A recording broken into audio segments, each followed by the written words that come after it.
Hey guys. Another little log today.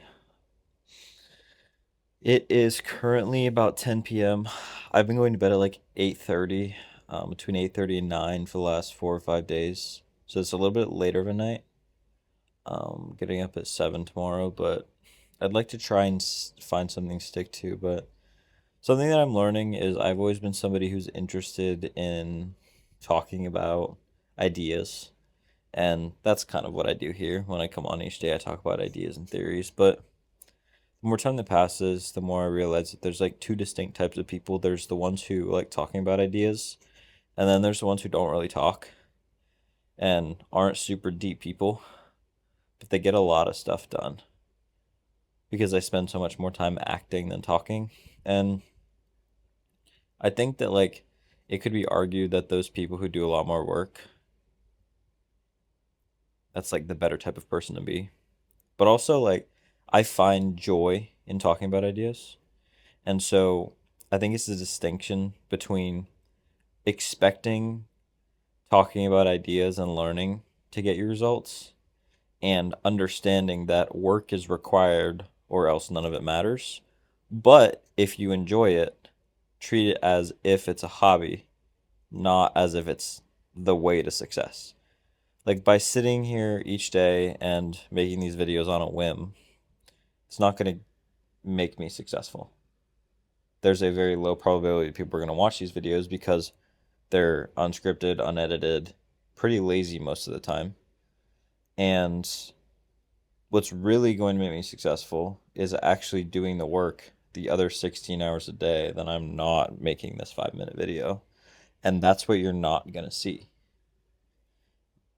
But what people are going to see is me talking about ideas and concepts and tools and things that I've learned. And they're going to think that those are the key to being successful. But the reality is, these little nuggets of information that I try to share are important, but really all that matters in the end and is going to drive the needle 80 or 90% is what do you do in the 10 to 12 hours each day when nobody's watching you and nobody's going to have any idea what you've done. And in those 10 to 12 hours, are you doing the most effective task that is going to move the needle the most? Or are you doing the tasks that you enjoy more and have convinced yourself are going to move the needle? Because the reality is 70 to 80% of the tasks that you assign yourself probably don't even need to be done and aren't even going to be important. And we simply choose them and say they're more important because we're assigning more meaning than there actually is to it. A good example of this is aesthetics, and I am a huge victim of this. It's just the idea that, for example, if you're setting up a website, you focus so much on how it looks rather than just getting it done and up and starting whatever you need to do, that you convince yourself or prioritize the aesthetics of the website because high converting websites look good. But while that is true, could it also potentially be true that if you have two realities, in one you spend 6 hours setting up a very nice looking aesthetic website that is going to have a higher conversion rate and is going to look more premium, and in the other reality you spend 1 hour setting up the website and then 5 hours doing outreach or creating content or basically just getting customers and directing them to that website, whether it's like an in-person business, you're at a market, whatever you want to do. Say in the initial one where you spent 6 hours on the website, 75% of the customers that you drive convert because of this very well designed website. And say in the other reality, this is all hypotheticals, by the way, like this may not be true. This is something that for you to think about, and my opinion on the matter. In the other world, the one that you spent only an hour on converts 50%. Say, you know what, for the sake of simplicity, we'll say like 40% of visitors. So you're getting an extra 35% from the 6 hours spent designing the aesthetics of the website compared to spending an hour on it. So you're spending 6 times the amount of time for about double the return. So that's diminishing returns. Double the returns is still great. Diminishing returns are still returns. But you have to decide that at what point is that time better spent just doing the outreach work.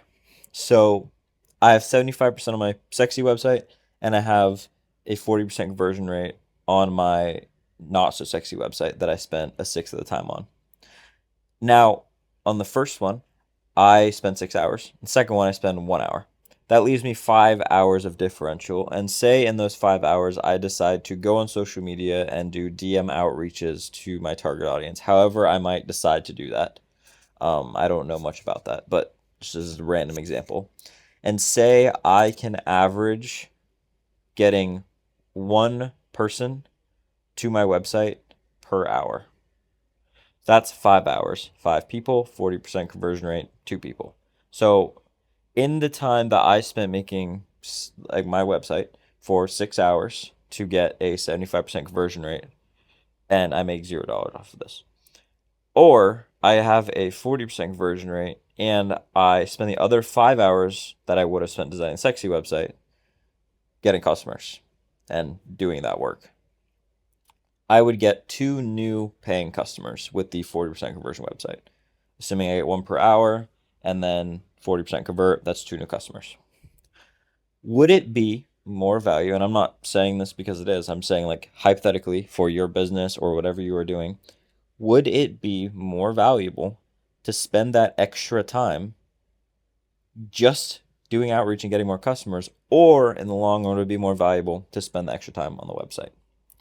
And another question, in the, say, 6 hours that it would take you to make the website versus the other reality where it would take you 1 hour and then 5 hours of outreach, could you have spent the hour making the website and then spent those extra 5 hours doing outreach, get 2 customers, and use the money that you got from those 2 customers to then pay somebody else to make your website look sexy? That might increase the conversion rate to say 85%. So more than if you spent time on it, because you may not be an expert and they may be. And so now in this reality, you have 2 customers that you could retain and keep, and you have a higher converting website. But the website was initially less sexy. But because the turnaround time was so high, you could now book 2 new customers in the same time that it would have spent you to build the sexy website, to then pay someone better than you at it to make the website even sexier. There's like a bunch of different realities where this could go, but basically at the core of it is ideas are going to give you potential, but only action will translate that potential into reality and motion and change. And what you do in the hours at which nobody's looking and nobody knows what you're doing are the ones that really matter the most. And inside of those hours, what matters the most is that you are doing the most effective task to get to your goal faster. And you should be ruthless about your time. If you have 8 hours to do something and you have 45 things to do, if it takes crossing out 44 of those to just do the one thing for 8 hours that's really just going to have the most return, which to be honest, I feel like for most businesses is just going to get more customers. You could have a crappy website and really all that matters is just getting more customers. Then it simplifies the whole thing, but the work is a lot more boring because oftentimes the thing that moves the needle the most is the thing you want to do least. And that is why business people are so successful and why they're rewarded so highly in income, is because basically the whole job consists of here's an extended period of time that you don't know about at which you have to do something that is incredibly boring and that you do not want to do, and you might get a outsized return. That's the game. So is that a game that you want to play? Just some thoughts, but this is for you to think about. And yeah, I'll talk to you guys tomorrow.